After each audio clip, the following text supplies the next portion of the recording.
This is the Capitol Rundown. The Republicans were very much aware that if they adopted this package, they were handing the governor on a silver platter a major announcement to make just before the election. This midterm is a big election, and my focus is making sure that we hold a Democratic majority in the United States Senate. This is basically bringing young people together to show that we have to turn out and vote. It's all straight ahead. The Capitol Rundown starts now.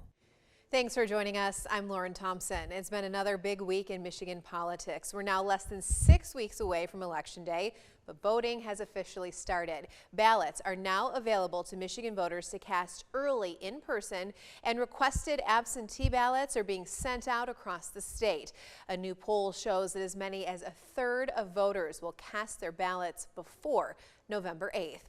The races are also heating up. We're seeing and hearing from the candidates for governor more and more. They're both out on the campaign trail. Governor Gretchen Whitmer and Tudor Dixon both stopped at a forum hosted by the AARP on Friday. They appeared on the same stage, but made their visits back to back instead of side by side. They answered the same questions on a variety of topics. Here's a portion of that event. Well, I would share the priorities of AARP, and as a new member of the organization, I'm pleased to see the agenda that AARP is giving voice to. I think it's absolutely essential. We will have an opportunity on November 8th to weigh in on two of those priorities. One is ballot initiative number 2, which is the expanding the ability for everyone to participate in this democracy and protecting our elections. The other is ballot issue number 3, which is preserving a woman's right to make her own decisions about her reproductive health care, her body, and her lives. And that's why I'm optimistic about what we are able to accomplish in the next few weeks here as this election gets closer. I would say this as well. As governor, I'm proud of the work that we've done to lower the cost of prescription drugs, to take out the middleman, and make sure that pharmacists are empowered to work directly with consumers and give them all of their options. There used to be a gag order, if you can believe that. We've eliminated that. I'm very pleased about that. For me, one of the most important issues is education. Education is the foundation of our state, and right now our education system is in serious decline. We've seen it declining for several years, but right now we're 38th in the nation, and after COVID, it looks like we are headed toward the bottom 5 states in the nation. It's very important that we get our kids back on track. Our kids just got their reading scores back, and our 3rd graders had a nearly 60% failure rate across the state. Failing reading and writing will predict our prison population in the future if we don't get our kids back on track. But it also robs them of opportunities and robs them of a future. We've presented a 25-hour per student tutoring plan, and the funding is there. We want to make sure that we get into our schools right away. We're already headed into October, and there's no plan to get our kids back on track. We've seen nothing come out of this administration so far, but we have a strong plan to make sure that our kids do get back on track, and then we allow parents to be involved in their child's education as well, and provide education freedom for those parents who think their kids may be in the wrong environment for the best possible learning. Also, we want to make sure that we have safe communities. That is key to growing our economy and making sure that Michigan gets back on track. Well, that AARP appearance wasn't the only time the candidates made news this past week. Republican candidate Tudor Dixon continues to double down on making jokes about the kidnapping plot against her political rival, Governor Whitmer. Now, at one of her campaign stops late last week, Dixon said, quote, "For someone so worried about being kidnapped, Gretchen Whitmer sure is good at taking business hostage and holding it for ransom." The Rundown caught up with Governor Whitmer this week to get her reaction to what Dixon said. Take a listen. I think that the political rhetoric in America right now is toxic, it is scary, and it is dangerous. And for any person who's running to lead a state to feed into that and to make jokes about threats against a public official and her family is it's abhorrent, and it needs to be denounced. Earlier this year, 2 men accused of leading the group to kidnap the governor were convicted by a jury. 2 others pleaded guilty, and 2 others were acquitted. Well, still ahead here on the Capitol Rundown, we'll take a look at what Tudor Dixon plans for Michigan schools if elected, and what Governor Whitmer is doing to get more police on the streets. Those details are next.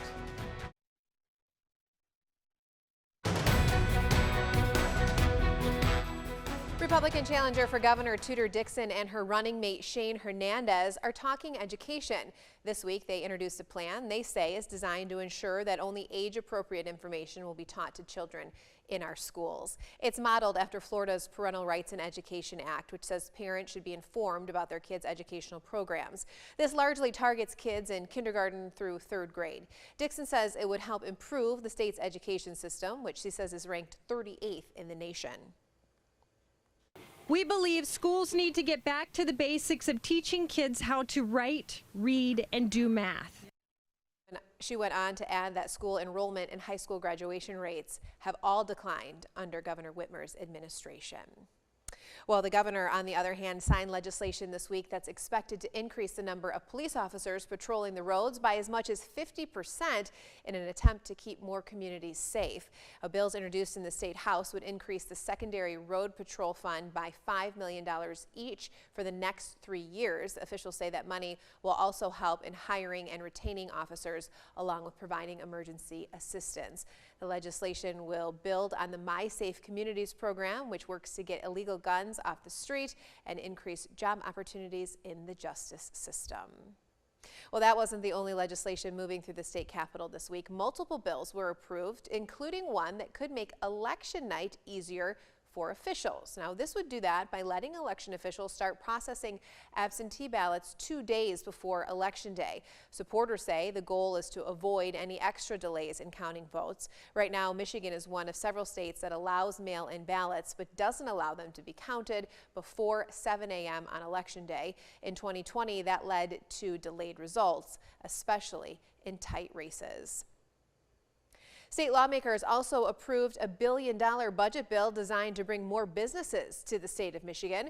This follows an announcement from Ford that it plans to build new large manufacturing plants in other states.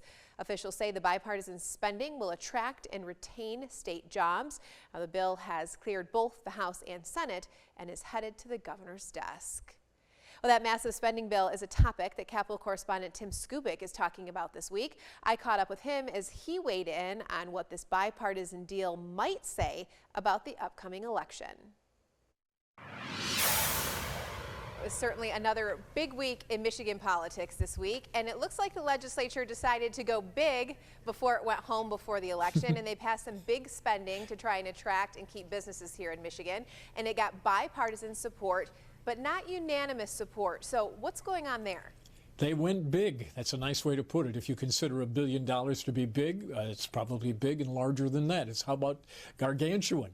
But here's what happened. The lawmakers came into town, and in one day they spent $1 billion of your tax dollars on a variety of issues. And you're right, it was a strong bipartisan vote. You can put a circle around the month of October, and you're likely going to see Governor Gretchen Whitmer on the eve of the election announce that some of these jobs indeed are coming to Michigan with this incentive package. And that's good for the state. And, you know, in the back rooms, the Republicans were very much aware that if they adopted this package, they were handing the governor on a silver platter a major announcement to make just before the election. They knew this would happen. But they also concluded, you know what? We've got some Republicans running in legislative districts can go home and do exactly the same thing. I brought you some new jobs, and we're working on this together on a bipartisan basis. So when you have Republicans teaming up with a Democratic governor right before an election, what does that say about their support for her Republican challenger, Tudor Dixon? Ooh, very good question. Some in this town have said it sort of underscores the fact that they maybe think that Ms. Dixon's in a little bit of trouble.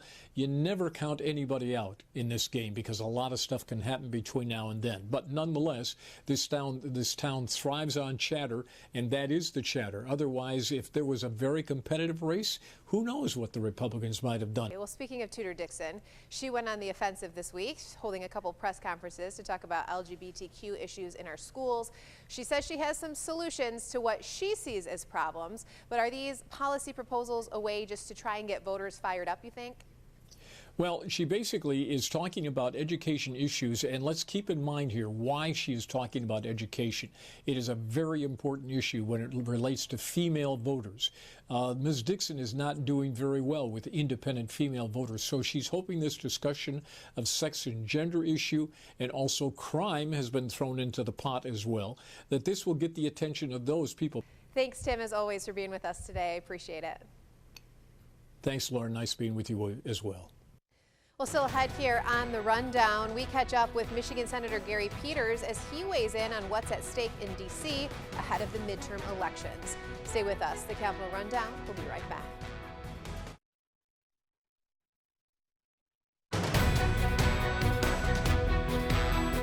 Well, this week, Michigan Democratic Senator Gary Peters introduced legislation in D.C. to ensure every veteran gets $800 toward their burial costs. Right now, only veterans who die in VA hospitals are awarded that money. When we spoke with him about that bipartisan deal, we also got his take on the battle for power in D.C.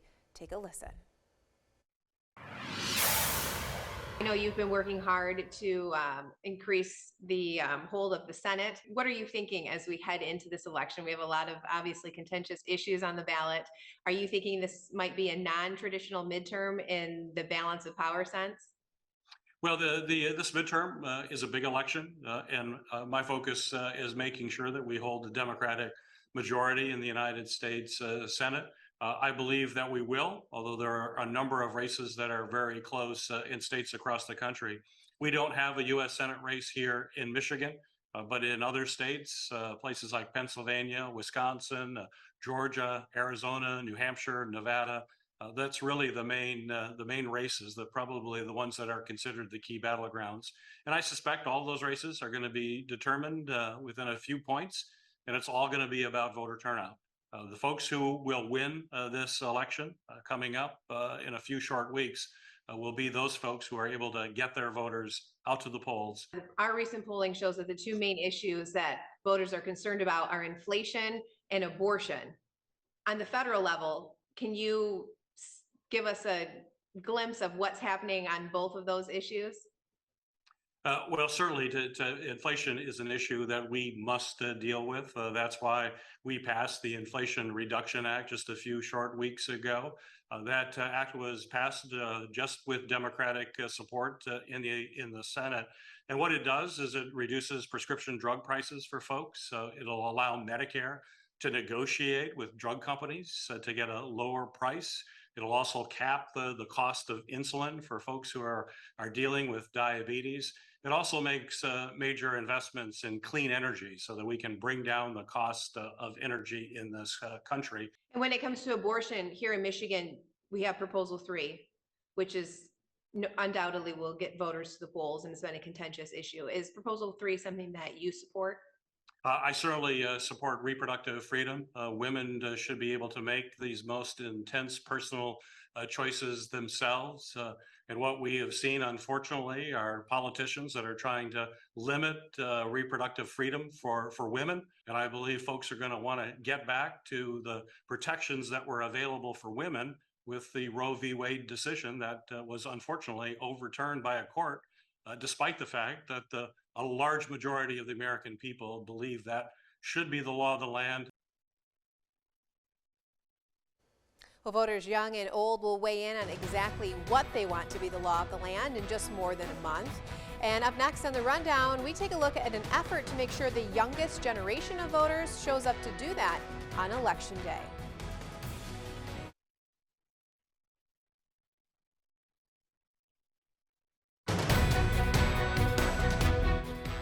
The capital city was the site of a national effort to motivate young voters to cast ballots in the midterm election. The group Defend Our Future was formed in the wake of the Parkland High School shooting in Florida. This week, I caught up with one of its leaders, Harvard student David Hogg. Tell me what the idea behind this is. Yeah, the whole idea behind this is basically bringing young people together to show that we have to turn out and vote. That one election is everything, but we just have to turn out and vote in one election after another, not to elect Democrats or Republicans, but to elect morally just leaders, first and foremost, people who care about our future. What is your definition of morally just? I think somebody who cares about investing in our future, that puts their politics aside and focuses on helping, young people. We may not agree on exactly how to get there, but, nobody wants their kid to die in a school shooting or an act of gun violence, no matter if you're Democrat, Republican, or independent. So this is a bipartisan event? I would say it's a nonpartisan event. That's our emphasis more than anything. We try to go beyond party lines and talk about our future here more than anything. More than anything, our emphasis is on focusing on that future that we can build together. And I think for the most part, young people, tend to agree on that. We aren't really for, being with one side or another. We just want action. And so action being gun violence. So is that in the form of like more gun laws? Yes, in that case, obviously it's more gun laws, but it's also addressing the how and the why. It's not just about how somebody gets a gun, but it's why do they pick up a gun in the first place. 2/3 of gun deaths are suicides. We have to talk about mental health and the role that it plays in gun deaths. Why Lansing? We're showing up in Michigan because it's a state where young people really can have an impact with their vote. Well, there's still more politics ahead, and next we head to Washington, D.C. We have the latest as a federal government shutdown has been averted, at least for now. The Capitol Rundown will be right back.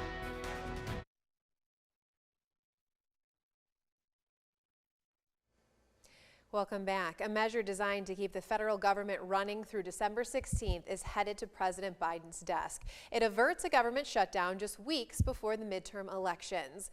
A handful of Republicans joined Democrats in support of the bill, which includes $12.4 billion in emergency aid for Ukraine. There are also billions of dollars set aside for disaster relief as Florida continues to deal with the aftermath of Hurricane Ian. We in Congress have a responsibility to the American people to keep the lights on. In addition to preventing the furlough of thousands of federal employees, averting a shutdown will also ensure that our constituents can continue to receive the vital government services that they need. Well, that measure passed the Democratic-controlled Senate 72-25 before it was sent to the House. Well, if you're interested in getting more political news from Michigan and Washington, we have just the thing for you. You can sign up for our Capitol Rundown newsletter. It's just one email every week, and you can get it by pointing your cell phone camera at the screen right now. This will take you to the sign-up page, or you can head to WLNS.com/newsletters. Well, that's our show for this week. Thanks for watching the Capitol Rundown. We hope to see you back here again next weekend.